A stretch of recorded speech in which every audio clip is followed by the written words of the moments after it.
ஒன்று சொல்ற, அந்த குடி பழக்கத்தை மட்டும் எனக்கு இருந்துக்கலன்னு சொன்னா இப்ப இருக்கிற ரஜினிகாந்த் ஒண்ணுமே இல்லைங்க. இன்னும் எங்கேயோ இருந்திருப்பேன். சினிமால மட்டும் இல்ல, சமுதாயத்துக்கும் எவ்வளவோ நல்லது செஞ்சிருப்பேன். அந்த குடி பழக்கம் எனக்கு நானே வச்சுக்கிட்ட சூன்யம், எனக்கு நானே வச்சுக்கிட்ட சூன்யம் அந்த பழக்கம். தயவு செஞ்சு கேட்கிறேன், சொல்றேன் உங்களுக்கு, அந்த குடிக்கிறவங்களுக்கு தயவு செஞ்சு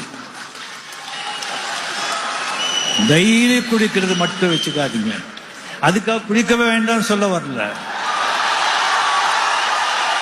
நாம என்ன புத்தரா, சங்கராச்சாரியர்களா, யோகிகளா சொன்னாங்க? அடிங்க, எப்போ 10 days ஒரு ஆட்டு, அப்ப மஜா ஜாலியா இருக்கும். தைரியம் அடிச்சீங்கன்னு வச்சுங்க.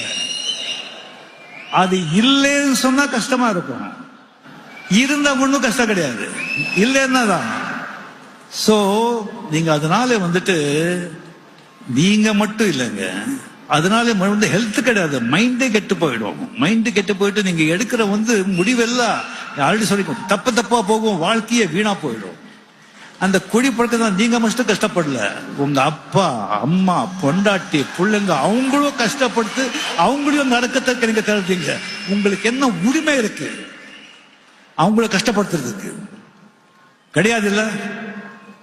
தயவு செஞ்சு சொல்றேன், விடுங்க. அண்ட் அவ்வளவு கஷ்டம் இல்லைங்க, அவ்வளவு கஷ்டம் இல்லை. அனுபவசாலி சொல்றேன் நானு. அந்த குடிக்கார ஃப்ரெண்ட்ஸ் கிட்ட முகத்தை மீட் பண்ணாதீங்க. அந்த குடிக்கிற அந்த டயத்துல வயிறு நிறைய வெட்டுங்க, சாப்பிடுங்க.